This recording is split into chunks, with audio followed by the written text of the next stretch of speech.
G'day everyone, Retro Bravo here, and I'm playing Syndicate. And as we can see, it was produced by Bullfrog Productions, which popped up quite a bit in the early 90s. I remember seeing that logo a lot on some of the earlier games I was playing, mainly on the old Mac. It was released in 1993, so I actually think graphics wise, this probably holds up okay compared to some of the other games I've found. And there are cheat codes and all that sort of thing you can do in this, mainly in the configure company stuff. I like to just go with blue. There's lots of logos to choose from. I'm personally a fan of snakes. Let's go with the snake. And company name is Retro Bravo. That is not a cheat code, inconveniently. And we'll go with Bravo. The cheat code in Configure Company is in the company name. If you put in Cooper Team, that gives you $100 million to start with, and you can access any and every mission straight off the bat. It also gives you fully upgraded agents and everything, so really there's nothing to do other than just have fun and shoot things in that version. So we're doing the version where we actually have to do a little bit of work.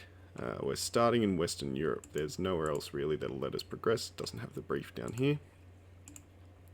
So we'll go Western Europe. And it's an assassination, which means I want to make sure I'm loaded up on guns. I'm also going to buy the Persuadatron at the start, mainly because I only have $30,000, and if I accidentally stuff up my research budgeting, that money just disappears. So intelligence indicates that an army colonel is stealing resources from your weapons division and using them to equip his mercenaries. His base has been set up just outside one of our cities, and the populace have reported disturbances caused by his troops. My squad will be deployed near the entrance to the camp. Their objective is to eliminate the colonel. Straightforward, walk in there, shoot the guy. So what I like to do to start off with is just pistols. So pistols are conveniently free, don't cost anything, so I buy 4 for everyone, so everyone gets 4. So this little logo in the middle means you can buy things for everyone. And I'll buy a Persuadatron for Agent Number 1. Now what I want to keep an eye on is if Agent Number 1 dies for some reason early on in the game, which is unlikely, I'll be honest, I'm going to make sure I pick up that Persuadatron.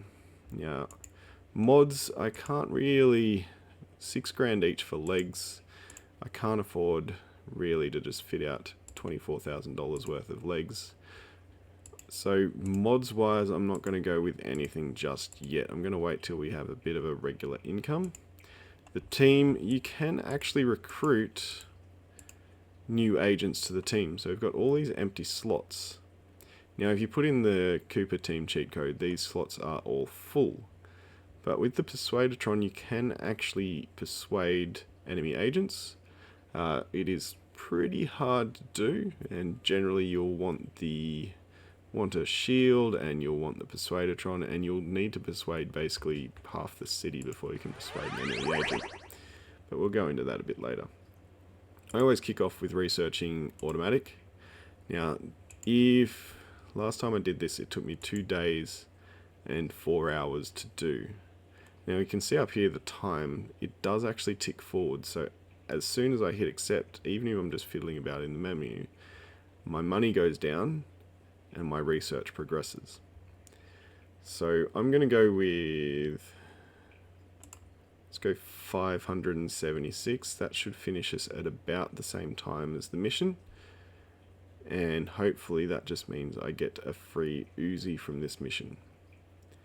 So we accept that research, I double check that I've got everything I want, and we hit accept.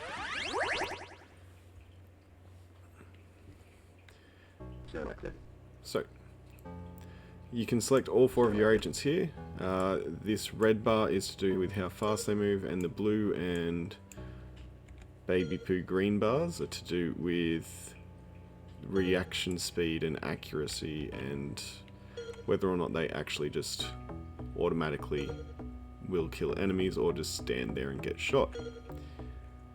I like to do it so it's automatic, but when you put them all the way down, this white bar in the middle starts shifting that way, so it gives you a bit more time on full ball. And if you want to quickly switch, click both the left and right mouse buttons.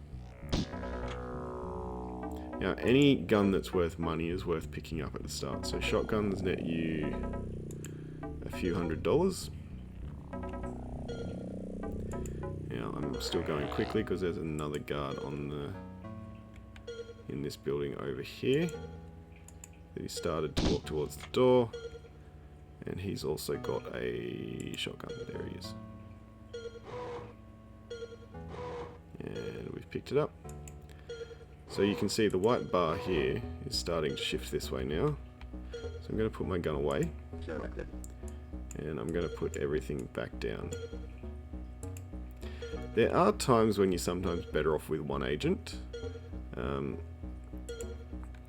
When I was running as a kid on the Cooper Team Jeep, I would run with just the one agent, and it would be fully equipped and fully going for it.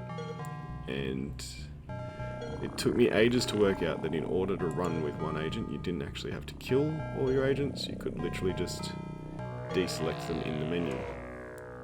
So I'm going to not hit the left and right buttons together because I don't want to waste shotgun ammo. But I do want this guy's shotgun.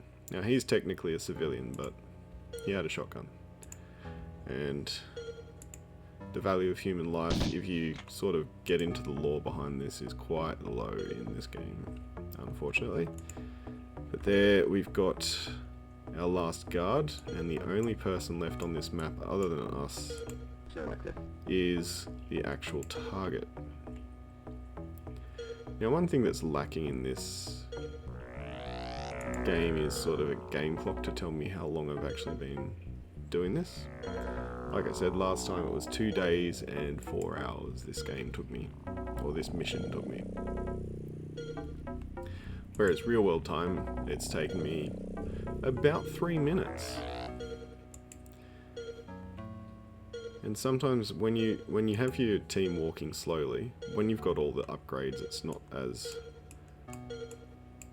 tedious, but it just feels slow. And as soon as that's done, mission's completed. And there is a car here. I can blow up the car to prevent the guy escaping. If I suspect he's going to, I can then use the car to go and double check that there's nothing on the road this way, which there's not, because I've double checked this so many times. But I can't move the camera further that way, but I can drive further that way. And this is a good mission to show the mechanics on. So you can see I'm generally navigating using this map here because it's more accurate than trying to click around on the actual screen, I've found. Mainly because it's like the early days of the 3D building animations. I'm going to put my gun away and we'll do a quick run around this town. So the building designs tend to pop up quite a bit. There's not a lot of variation in designs. So I'm not even sure if I can get into this building, can I? I can, there's a door there. Dots on the map, you'll get little white dots for civilians, which it was our target and the car, and grey dots for guards, red dots for enemy agents, and blue dots I think they are for police, but we'll see that in the next level.